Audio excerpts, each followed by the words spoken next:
Hello class 9 students. तो आप सभी आजकल कर रहे हैं एग्जाम ओरिएंटेड क्वेश्चन। मैं बात कर रही हूँ क्लास 9 कोर्स बी के लिए। तो अभी तक हमने एग्जाम ओरिएंटेड क्वेश्चंस में किए हैं मल्टीपल चॉइस क्वेश्चंस। अभी एक वे और बाकी है जिसे हम कहेंगे आपके सब्जेक्टिव या वर्णनात्मक प्रश्न। तो इनको भी करेंगे, लेकिन पहले आपने जितने भी मल्टीपल चॉइस क्वेश्चन है उनको खत्म कर, ठीक है।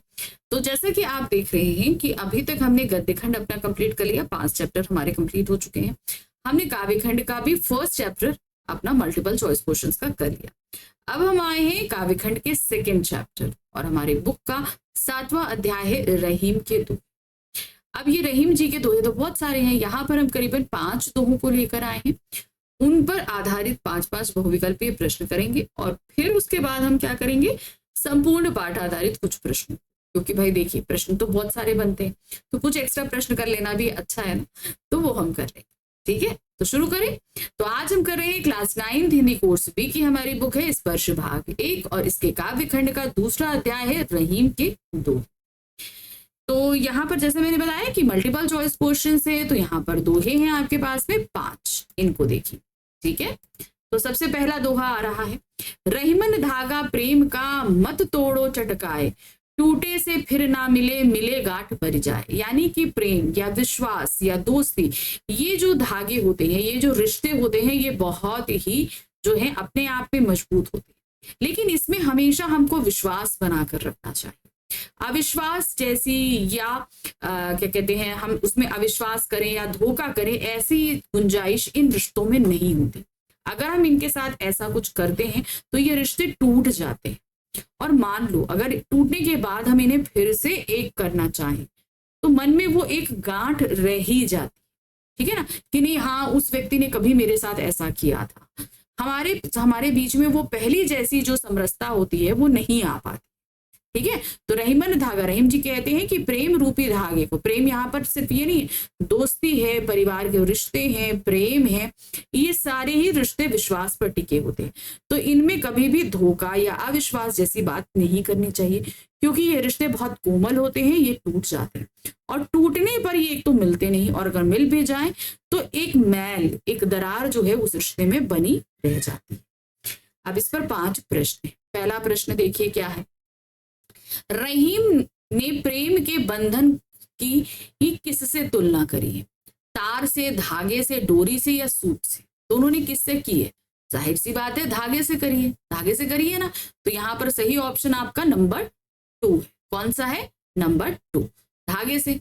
रहीमन धागा प्रेम का मत तोड़ो, तो प्रेम रूपी धागा बताया ना, तो किस चीज का बंधन बताया, प्रेम के बंधन की तुलना किससे करी है, यहाँ पर धागे से करी है। नंबर 2 सही है। यहाँ पर हम देख रहे हैं नंबर 2 ये सही, ठीक है।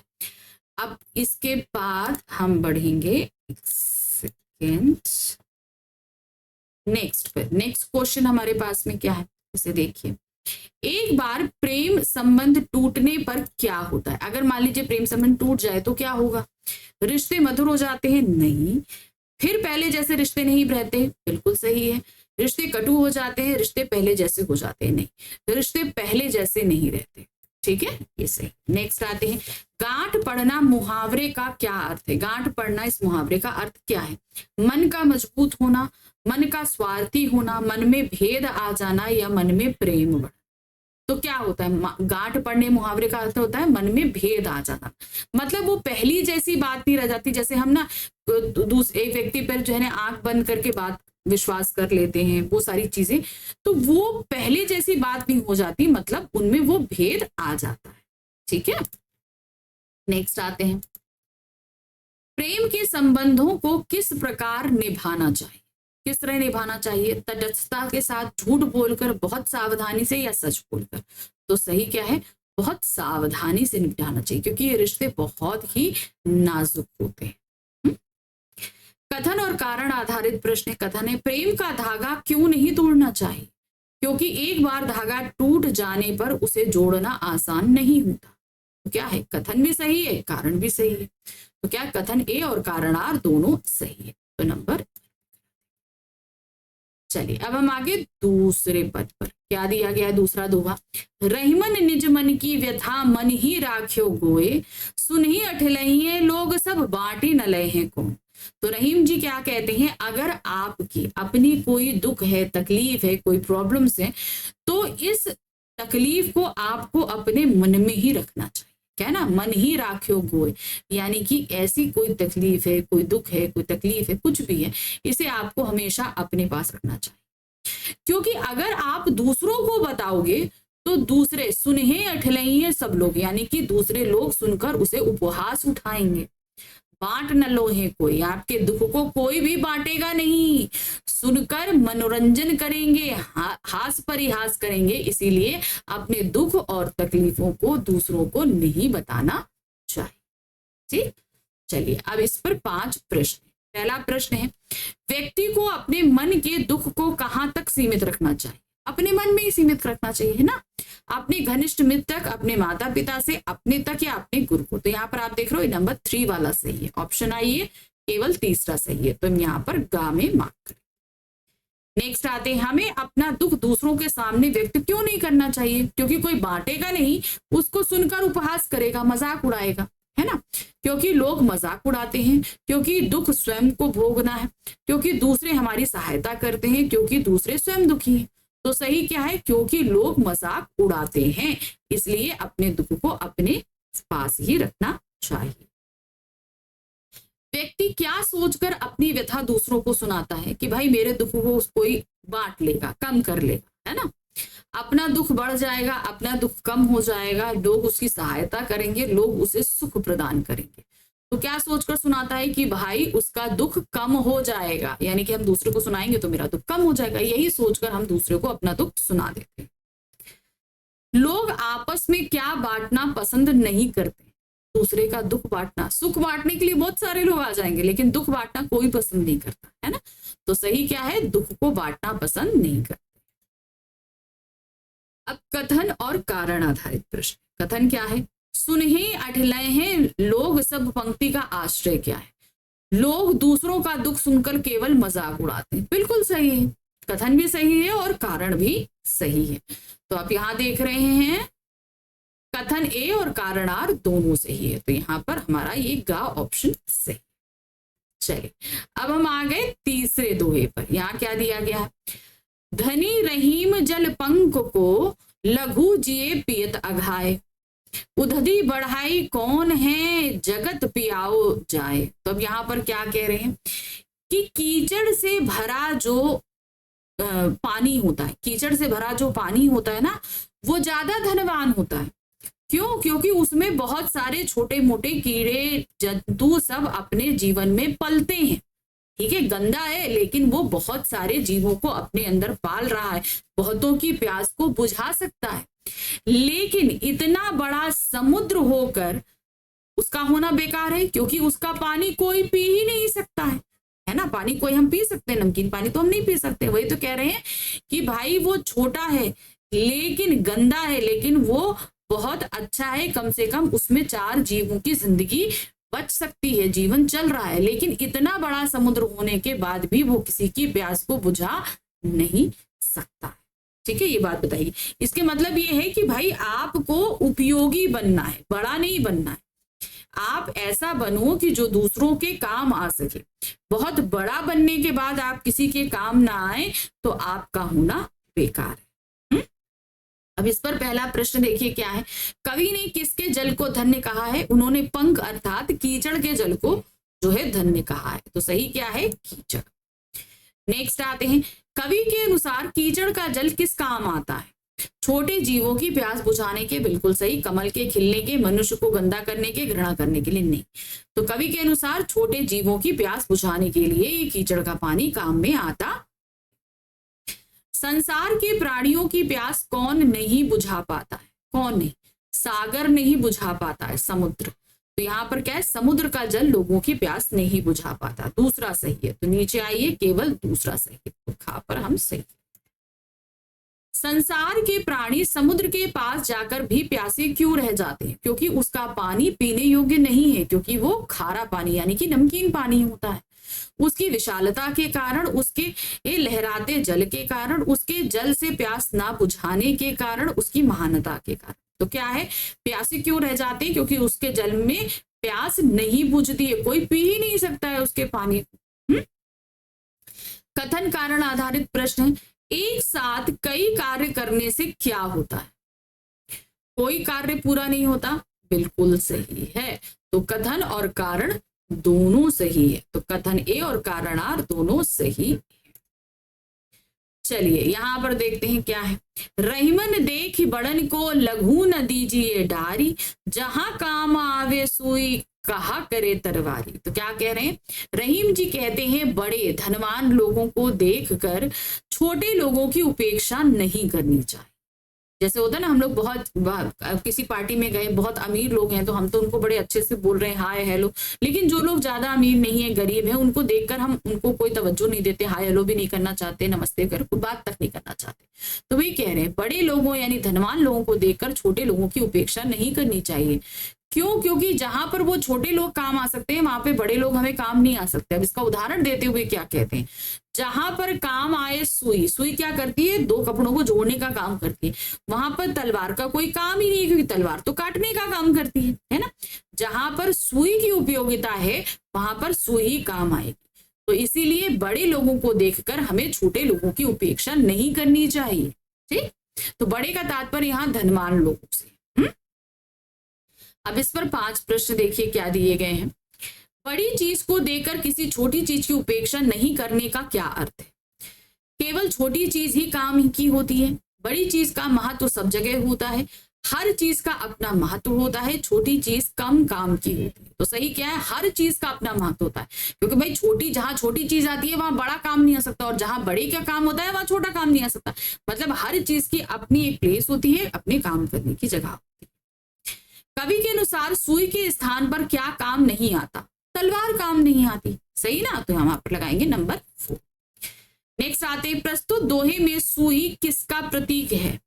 छोटे लोगों का, कमजोर लोगों का, निर्धन लोगों का, इन सभी का प्रतीक है। शक्तिशाली लोगों का, छोटे या कमजोर लोगों का, बड़े या प्रभावशाली का, या असमर्थ का। तो सही क्या है, छोटे और कमजोर लोगों का प्रतीक है। कथन और कारण आधारित प्रश्न। कथन है, दोहे के माध्यम से कवि क्या कहना चाहता है?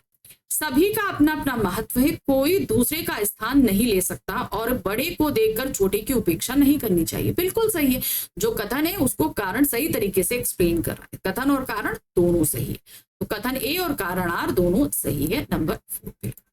ठीक, चलिए आगे बढ़ते हैं। छोटी से छोटी वस्तु का अपना महत्व है, इस बात को सिद्ध करने के लिए रहीम ने किसका उदाहरण दिया?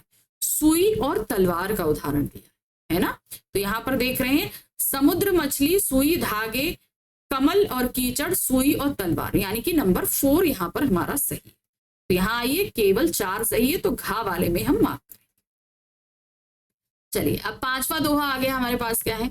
रहीमन पानी राखिए बिन पानी सब सून, पानी गए ना उबरे मोती मानस चून। अब इस दोहे का उदाहरण जो है ना हमारे सामने हमेशा श्लेष अलंकार में आता है। क्या कह रहे हैं? रहीम जी कह रहे हैं पानी हमेशा बचा कर रखना चाहिए, क्योंकि बिना पानी के सब कुछ सूना। तो पानी लिटरली जल है। अब वो कैसे कह रहे हैं? पानी गए ना उबरे, यानी कि अगर मान लो पानी नहीं है तो मोती का अपना महत्व नहीं है, मनुष्य का अस्तित्व नहीं रह सकता, और ना ही चून अर्थात आटे का अस्तित्व रह सकता है। कैसे हम बताते हैं। अगर पानी नहीं रहेगा तो मोती में चमक नहीं आएगी, और बिना चमक के मोती का कोई अस्तित्व नहीं होता। आप बिना चमक की मोती कभी खरीदना चाहोगे नहीं। अब मोती में चमक आती क्यों है? क्योंकि जब वो गहरे पानी में रहती है ना। अब मोती का अस्तित्व उसकी चमक की वजह से है, अगर चमक ही नहीं रहेगी तो उसे कोई पूछेगा नहीं। ठीक है। दूसरा आ जाइए मनुष्य। मनुष्य में पानी का तात्पर्य है उसका आत्मसम्मान। जिस मनुष्य के अंदर अपना आत्मसम्मान नहीं है, ऐसे मनुष्य का मनुष्य होना बेकार है। ठीक है। दूसरा आ जाते हैं चून अर्थात आटा। हम आटा कभी सूखा नहीं फाँक सकते, कभी नहीं खा पाएंगे। आटे में हमें कुछ ना कुछ पानी मिलाना पड़ेगा। आटा भी हमारा तभी उपयोगी हो सकता है जब उसमें हम पानी मिलाएं, तभी वो अपनी उपयोगिता जो है हमें दे सकता है। तो वही चीज बताए कि रहीम जी कह रहे हैं कि पानी हर एक जीव, हर एक वस्तु के लिए बहुत उपयोगी है, चाहे वो कोई वस्तु हो, मनुष्य हो, या कोई खाद्य पदार्थ। इन दोनों सभी चीजों में पानी का अपना एक महत्व होता है, इसलिए हमेशा पानी को हमें बचाना चाहिए। चलिए देखते हैं यहाँ पर हमारे पास क्या दिया है। इस पे 5 प्रश्न हैं। प्रस्तुत दोहे में कवि ने किसके महत्व पर प्रकाश डाला है? जाहिर सी बात है पानी के महत्व पर डाला है, तो यहाँ पर हम क्या डालेंगे? पानी के महत्व। कवि ने पानी शब्द का प्रयोग कितने संदर्भों में किया है? 3 संदर्भों में किया है। ठीक है, चमक, दूसरा आत्मसम्मान और तीसरा अस्तित्व। तो यहाँ पर क्या है? 3 में दिया। कवि के अनुसार पानी का अत्यधिक महत्व क्यों है? क्योंकि इसके बिना सब कुछ व्यर्थ है। बिल्कुल सही है, क्योंकि इससे सम्मान बढ़ता है, क्योंकि इससे प्यास बुझती है, क्योंकि इसके बिना जीवन संभव नहीं। तो यहाँ पर है क्योंकि इसके बिना सब कुछ व्यर्थ है। अगर पानी नहीं है तो सब कुछ बेकार हो जाता है। मोती के संदर्भ में पानी का अर्थ क्या है? चमक। क्या है? चमक। कथन और कारण आधारित प्रश्न है। रहीम ने पानी को अलग अलग संदर्भों में संदर्भित किया है। बिल्कुल सही है। पानी को क्रांतिकारी सिद्ध करने के लिए, यानी कि क्या कहा है कि पानी जो है वो बदलाव करता है? नहीं, पानी हमारा अस्तित्व है, इसलिए। तो कथन सही है लेकिन कारण गलत है।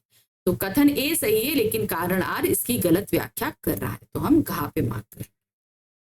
चलिए, अभी तक हमने अपने 5 दोहे देखे और उन 5 दोहों पर आधारित हमने 5-5 प्रश्न देखे। अब हम करने जा रहे हैं संपूर्ण पाठ, यानी कि जितने हमारे दोहे दिए हैं उन सभी पर अब हम प्रश्न करें। ठीक है, पहला है, रहीम के अनुसार हमें बुरे समय के लिए क्या करना चाहिए? परिवार को साथ लेकर चलना चाहिए, किसी की परवाह नहीं करनी चाहिए, संपत्ति का संचय करना चाहिए या मित्रों पर विश्वास करना चाहिए। तो क्या कहते हैं? बुरे समय के लिए हमेशा संपत्ति को बचाकर रखना चाहिए, यानी कि संचय करना चाहिए।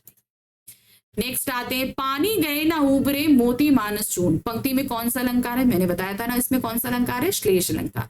क्योंकि मोती के साथ 3 अर्थ हैं, पानी के साथ 3 अर्थ हैं, मोती, मनुष्य और चूर्ण। तो यहाँ पर क्या है? एक पानी के साथ 3 अर्थ चिपके, तो इसलिए यहाँ पर क्या होगा? श्लेष अलंकार। तो नंबर 2 हमारा सही है, तो केवल 2। तो यहाँ पर हम लगाएंगे खा पे। कथन और कारण आधारित प्रश्न है। दोहे के अनुसार प्रेम रूपी धागे की क्या विशेषता होती है? वह बहुत नाजुक होता है, वह जरा सी चोट से टूट जाता है और उसे पुनः जोड़ने पर गांठ पड़ जाती है। बिल्कुल सही है ना? क्या ना, रहीमन धागा प्रेम का मत तोड़ो चटकाए, एक बार टूटे तो फिर ना मिले और मिले तो गांठ पड़ी जाए। तो यहाँ पर कथन और कारण दोनों सही है, तो हम यहाँ घा पे मार्क करेंगे। नंबर 4 है, रहीम के अनुसार व्यक्ति को किस लक्ष्य पर सर्वाधिक ध्यान देना चाहिए? आधारभूत, महत्वपूर्ण, का, खा, गा और अनुषंगी। तो यानी रहीम जी के अनुसार जो हमारे बेस के लिए और बहुत ज्यादा महत्वपूर्ण है उन पर। तो हम का और खा दोनों सही है, तो हम यहाँ गा पे मार्क करेंगे। एक समय पर एक ही कार्य करना चाहिए। अपनी इस बात को सिद्ध करने के लिए कवि रहीम ने किसका उदाहरण दिया? कमल का, लकड़ी का, पेड़ का या धरती का? तो उन्होंने किसका उदाहरण दिया था? पेड़ का। कि भाई जिस तरीके से हम जड़ में पानी सींचते हैं तो पूरा पेड़ फलता फूलता है, पेड़ का उदाहरण दिया था ना। यहाँ पर किसका उदाहरण दिया है? पेड़ का। रहीम जी के अनुसार जिस पर भी विपत्ति आती है वह कहाँ चला जाता है? वो जाता है कहाँ? चित्रकूट। कहाँ चला जाता है? चित्रकूट चला जाता है। तो यहाँ पर घा ऑप्शन हमारा सही है। कवि ने अवध नरेश का किसके लिए प्रयोग किया? अवध नरेश किसको बोला है? दशरथ के लिए किया है, भरत के लिए किया है, श्री राम के लिए किया है या श्री कृष्ण के लिए? तो अवध नरेश कौन है? वो श्री राम जी। क्योंकि श्री राम जी पे भी जब विपत्ति आई तो वो कहाँ आए थे? चित्रकूट आए थे। तो अवध नरेश श्री राम जी के लिए किया है। एक कुशल दोहाकार किसके माध्यम से बहुत ही गहरी और अर्थपूर्ण बातें कह सकता है? जैसे दोहाकार कौन है? रहीम जी। अब किसके माध्यम से वो गहरी और अर्थपूर्ण बातें कहते हैं? कठिन एवं प्रभावपूर्ण भाषा द्वारा? नहीं, सीमित शब्दों के द्वारा। बिल्कुल सही। बहुत कम शब्दों में वो बहुत बड़ी बड़ी बातें समझा जाते हैं। अलंकारिक प्रयोग द्वारा, संस्कृतनिष्ठ शब्दावली। तो सही क्या है? सीमित शब्दों के द्वारा। रहीम जी के अनुसार महान व्यक्ति कौन होता है? जो किसी के काम आता है, जो महान कार्य करता है, जिसके पास अधिक धन संपत्ति हो या जिसके कर्म श्रेष्ठ हो। तो महान व्यक्ति कौन है? जो किसी के काम आता है। छो भाई, बड़ा होने से मतलब नहीं है, आप कितना काम आ सकते हैं किसी में, इसी में महानता होती है। चलिए नेक्स्ट आ गए। हिरण किस पर प्रसन्न होकर अपने प्राण न्यौछावर कर देता है? किस पे?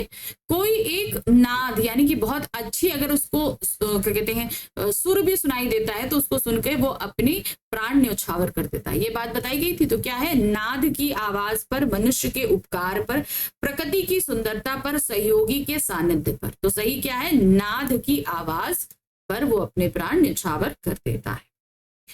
कवि के अनुसार मनुष्य को किसकी कद्र करनी चाहिए? वाद्य यंत्र, कला, संगीत या ये सब? तो मतलब क्या है? कहीं आप अच्छी आवाज सुन रहे हो, कोई इंस्ट्रूमेंट सुन रहे हो, किसी की अच्छी बातें सुन रहे हो, तो इन सभी की कद्र करना चाहिए। अगर प्रशंसा योग्य है तो हमेशा प्रशंसा करनी भी चाहिए। तो सही क्या है? ये सभी। कवि के अनुसार बिगड़ी बात क्या करने पर नहीं बनती? निवेदन करने पर, पूरा प्रयास करने पर, लाख प्रयत्न करने पर, उपरोक्त सभी। क्या है? रहीमन धागा प्रेम का मत तोड़ो चटकाए, है ना? यानी कि अगर बिगड़ जाती है बात तो आप लाख प्रयास कर लो तो भी नहीं बन सकती। आप निवेदन करो, पूरा प्रयास करो, आप प्रयत्न कर लो, कुछ नहीं। तो यहां पर हम क्या लगाएंगे? उपरोक्त सभी। रहीम के अनुसार विपत्ति के समय में व्यक्ति का सहायक कौन होता है? उसके द्वारा संचित की गई हुई संपत्ति, ठीक है, उसका अभिन्न मित्र, उसके माता पिता, उसकी संपत्ति या उसके गुरु। तो विपत्ति के समय उसकी संपत्ति ही काम में आती। सूर्य कमल की रक्षा कब नहीं कर सकता है? जब वर्षा ना हो, जब तालाब में पानी ना हो, जब नदी में मछली ना हो, जब कमल खिला ही ना हो। तो सही क्या है? सूर्य कमल की रक्षा तब नहीं कर सकता जब तालाब में पानी ना हो। तो ये हमारा था ऑप्शन सी। जलज का निम्न में पर्यायवाची है। जलज, जलज मतलब जल में जन्म लेने वाला कौन होता है? कमल, है ना? कमल, पंकज, राजीव, ये सब। तो ये सारे ही पर्यायवाची हैं, ठीक है। तो यहाँ पर कमल, पंकज, राजीव, तो आप यहाँ पर देख रहे हैं चौथा, ये सभी सही है। तो नंबर 4 पर हम इसको टिक कर दें, ठीक है। इस तरीके से खत्म हुआ हमारा ये अध्याय। तो यहाँ पर करीबन 5 आपके पास हम दोहे लाए और उसके बाद करीबन 15 हमने एक्स्ट्रा क्वेश्चंस किए। तो काफी हद तक मैंने ये चैप्टर आपको समझा दिया। अब हम चलेंगे अपने तीसरे अध्याय की तरफ जो है गीत अगीत। उसे भी ध्यान से पढ़ेंगे लेकिन अगली बार। लेकिन तब तक आप करिए चैनल को फटाफट like, subscribe, share. Telegram channel join कर सकते हैं जिसका लिंक आपको नीचे डिस्क्रिप्शन में दिया गया है। अगर आपको नोट्स चाहिए तो आप मुझे पर्सनल टेलीग्राम चैनल पर कनेक्ट कर सकते हैं। और इसके अलावा हाँ, अगर आपको कोई क्वेरी है, कोई भी बात है तो आप कमेंट्स में मैसेज ड्रॉप कर सकते हैं, ठीक है। तो चलिए जल्दी ही मिलेंगे हम अपने 3rd चैप्टर के मल्टीपल चॉइस क्वेश्चंस के साथ में, यानी कि हमारी बुक का रहेगा कौन सा? 8वां अध्याय और काव्य खंड का 3रा अध्याय रहेगा गीत गीत। Thank you for watching, bye bye.